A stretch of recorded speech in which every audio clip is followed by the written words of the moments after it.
안녕하세요. 저는 식당 하나를 운영하고 있는 40대 여자입니다. 30대 초반쯤 남편을 지인의 소개를 통해 만나 결혼했었는데요. 연애할 땐 참 다정하고 잘 챙겨주고 아주 세심한 남자라 이런 사람과 결혼한다면 분명히 행복할 것 같다라는 생각에 남편과의 결혼을 결심하게 됐었습니다. 그 당시 저는 30대 초반이면 여자치고 결혼이 꽤 늦었다고 생각을 했었는데요. 지금 생각해보면 큰 오산이었습니다. 늦었다는 생각에 다소 빠른 결정을 내려 결혼을 했던 것이 제 인생에 크나큰 오점을 남겼죠. 상견례 때까지만 해도 시댁 어른분들도 참 점잖으시고 괜찮으셨던 것 같습니다. 시어머니께서 그저 애 잘 낳고 내 아들 묵은 밥만 안 먹이면 난 그거면 됐다 라던 말씀만 제외한다면 말이죠. 그 말을 그냥 나이 드신 어르신이 다들 하시는 말이라고 생각하며 넘기면 안 됐던 거더라고요. 신혼집은 시댁에서 해주기로 하셨는데 당시 제 직장과 꽤나 거리가 먼 시댁과 가까운 집이었습니다. 처음엔 저도 반대해봤지만 여자가 무슨 돈을 버냐며 집에서 애나 보고 남편 밥이나 잘 챙기고 집안관리나 하라며 딱 선을 그어버리시는 시어머니 때문에 직장마저 관두게 되었었습니다. 그런 시어머니의 너무나 가부장적인 태도에 당연하다는 듯 멀뚱히 옆에 앉아 고개를 끄덕이던 남편의 모습에 아차, 내가 엄한 곳에 시집을 왔구나 싶었어요.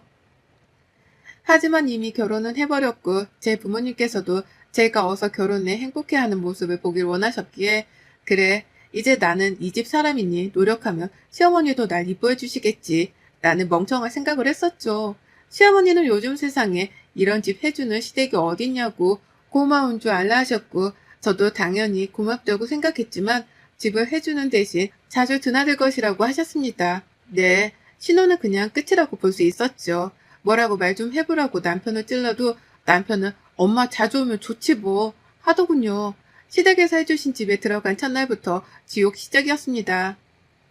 시어머니께서 허구한 날 집에 드나드셨어요. 오시자마자 차부터 내오라고 하시곤 냉장고를 열어 반찬 개수를 세시고 상태를 보고 맛을 보는 등 전에 확인했을 때와 같은 반찬이 있다면 아주 구박을 하셨죠. 냉장고에 자주 같은 반찬이 나오는 날에 등을 세차게 때리시곤 하셨습니다. 제가 무슨 식모도 아니고 영양사도 아니고 죽은 맛이었어요. 그래도 그때까진 죽고 싶다는 생각은 안 났어요. 노력하면 되겠지. 미련하게 참았죠. 내 아들 난 그렇게 막 안 키웠다시며 끼니마다 적은 양의 밥만 하여 몇 끼를 새 밥으로 줘야 한다 하시고 집에 못 찾아오시는 날엔 남편에게 전화를 걸어 새 밥 먹었냐 물어보는데 남편이란 놈은 한 번이라도 새 밥을 안 먹는 날에는 그걸 그대로 꼬박꼬박 일러다 바치더군요. 아주 기가 찼습니다. 밥에 귀신이라도 붙었나 싶었어요.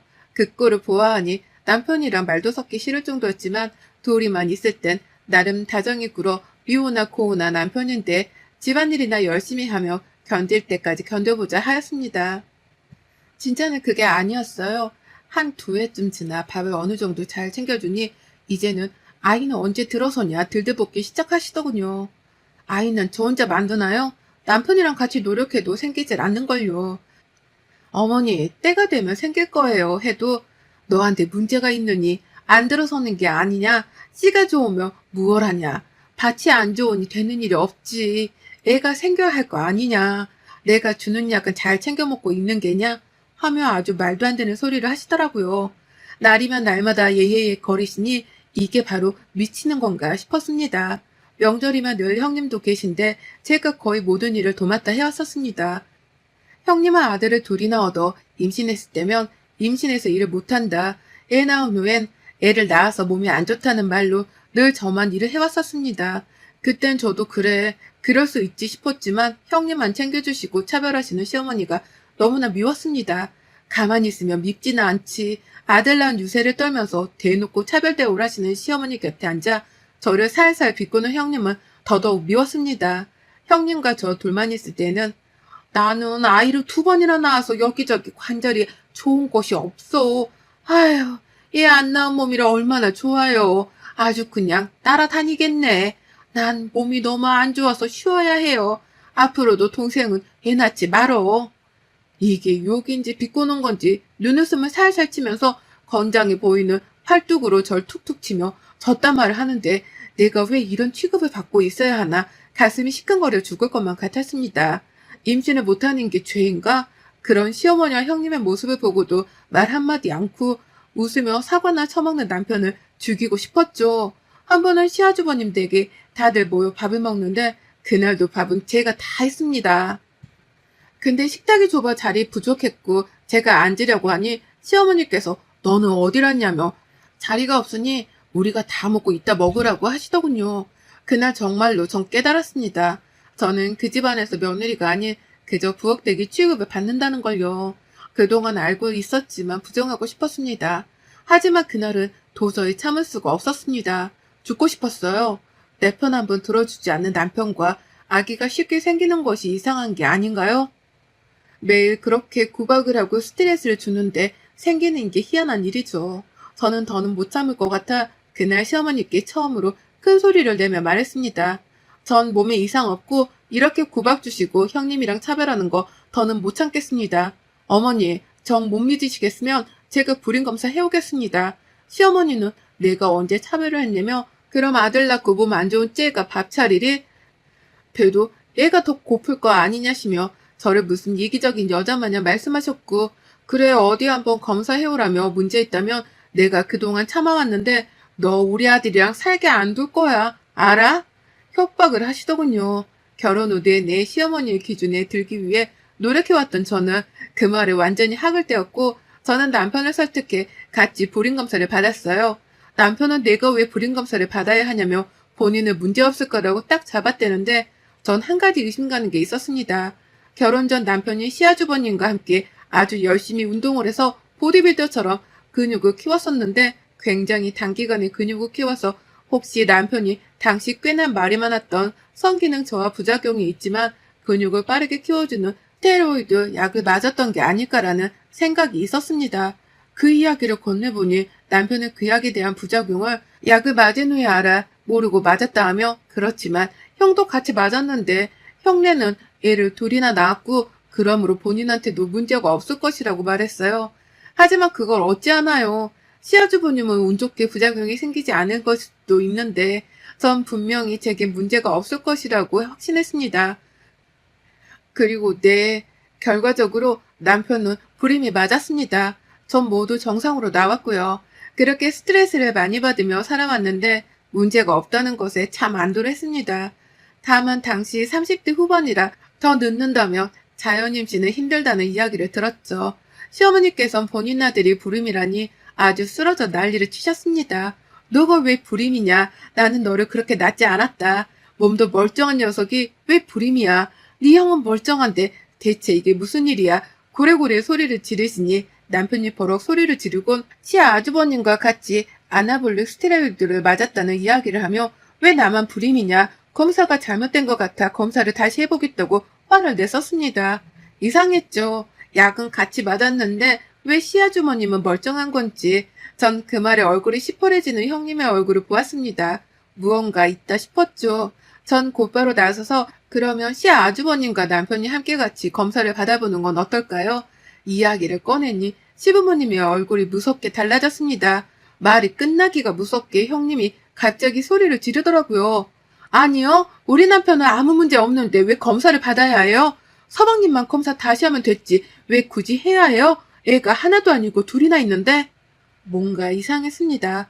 이상함은 저만 느낀 것이 아닌지 시어머니께서 굳은 얼굴로 시끄럽다며 일단 검사해보자 하시더라고요. 바로 병원 예약을 잡아 4일 정도의 금욕기간을 거친 뒤 검사를 하러 갔는데 형님 모습이 심상치가 않았습니다. 손을 달달 떨며 손톱을 물어뜯고 아주 불안해 보이더라고요.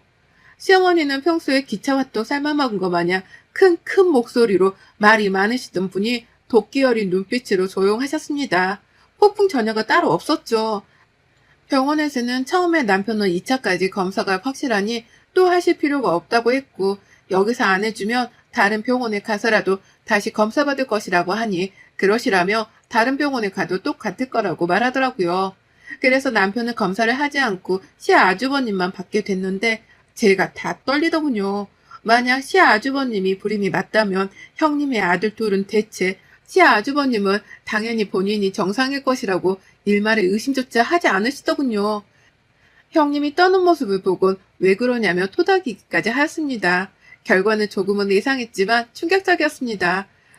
스테로이드로 인한 부작용으로 불임 판정이 되었고 되돌리기조차 힘들다고 하더군요. 시아 아주버님께서는 큰 충격을 받으시고 말도 제대로 못 이으셨어요. 집안 분위기는 거의 초상집 분위기였죠. 의사에게 그렇지만 아들 둘이나 있다고 하니 의아해하며 그럴 리가 없다고 하더라고요. 기간을 봐도 절대 생길 수가 없다고 시어머니는 몸져 누우셨습니다.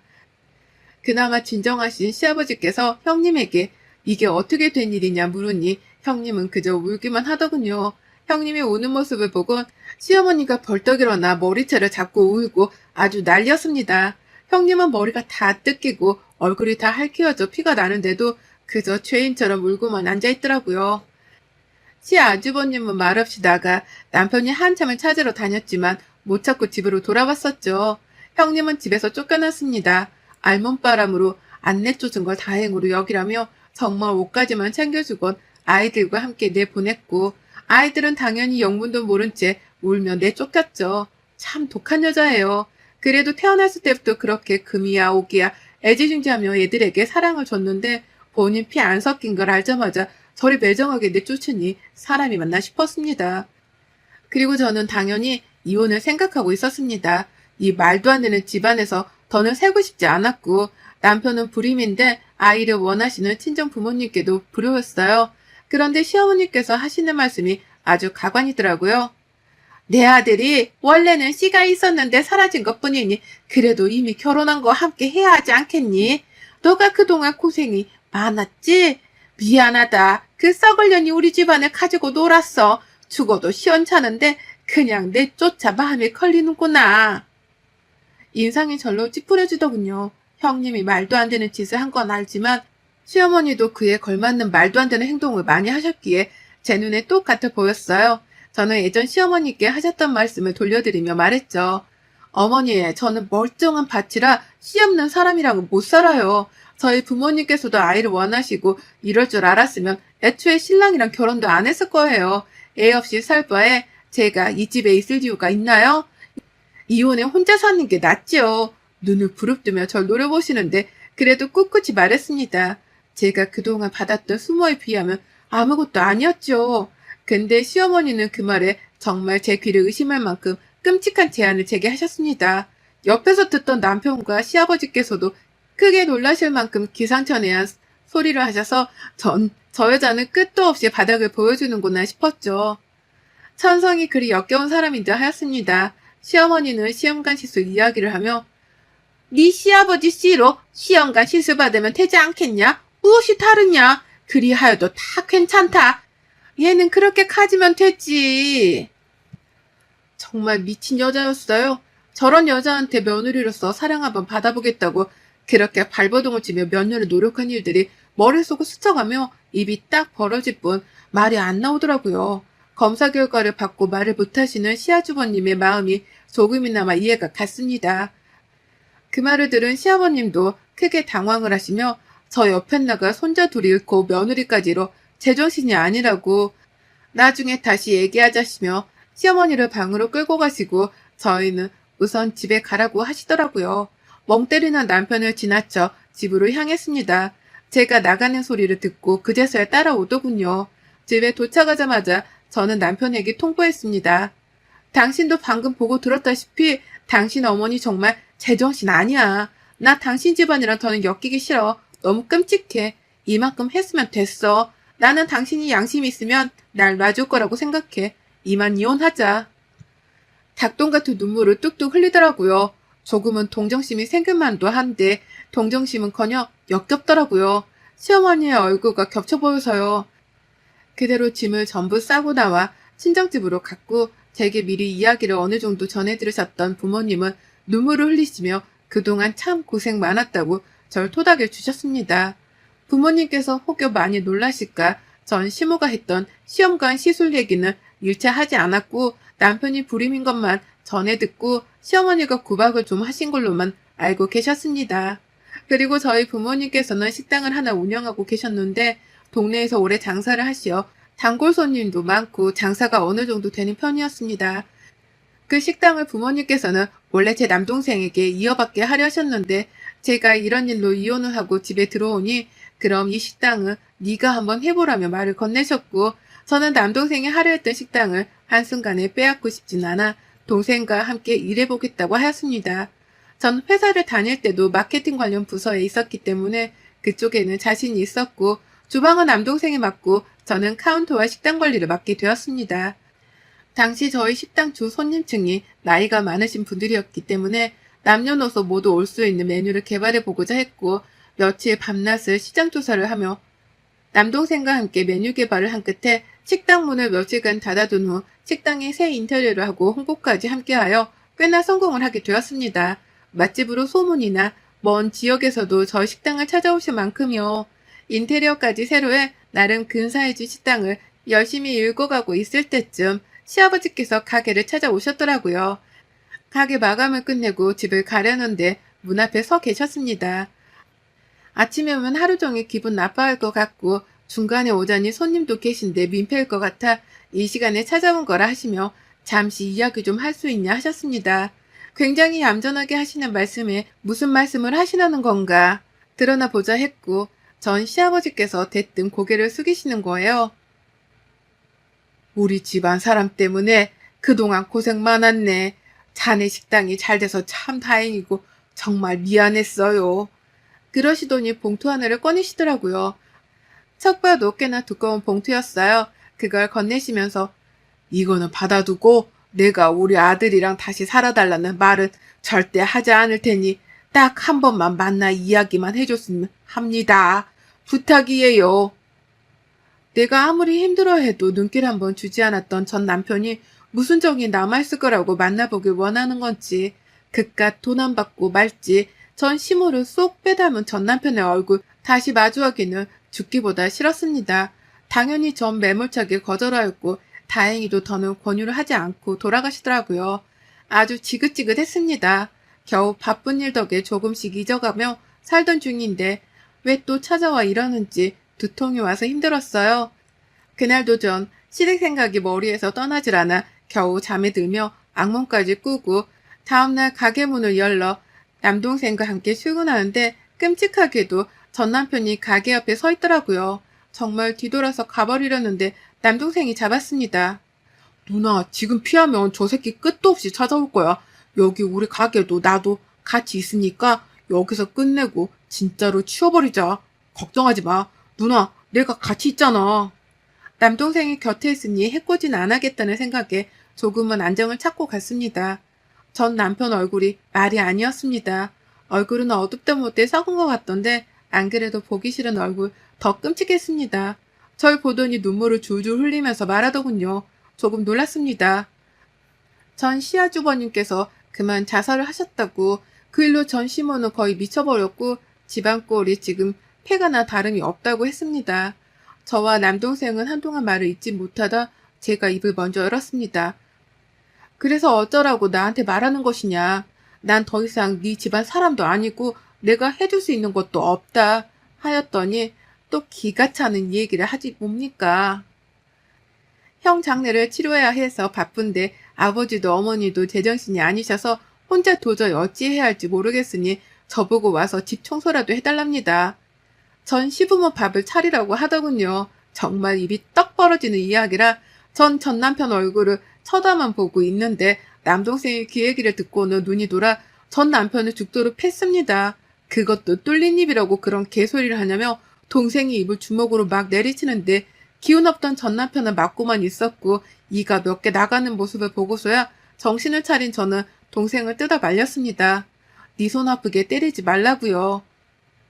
요리할 소중한 손인데 다치기라도 할까 그랬습니다. 동생은 쉽게 진정이 안 되는지 계속 달려들려 하였고 전 남편은 비틀비틀 일어나 도망가더라고요. 이후 폭행건으로 고소를 할 것 같아 나름의 준비를 하고 있었는데 몇 달이 지나도 조용했습니다.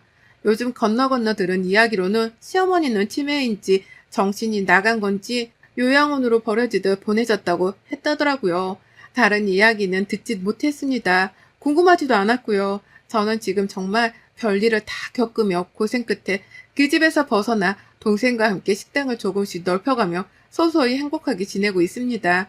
식당이 꽤나 커져 프랜차이즈도 생각하고 있을 정도예요. 드디어 제 인생을 되찾은 것 같습니다. 여러분도 다들 행복하셨으면 좋겠습니다. 여러분의 생각은 댓글로 남겨주세요. 오늘도 시청해주셔서 정말 감사합니다.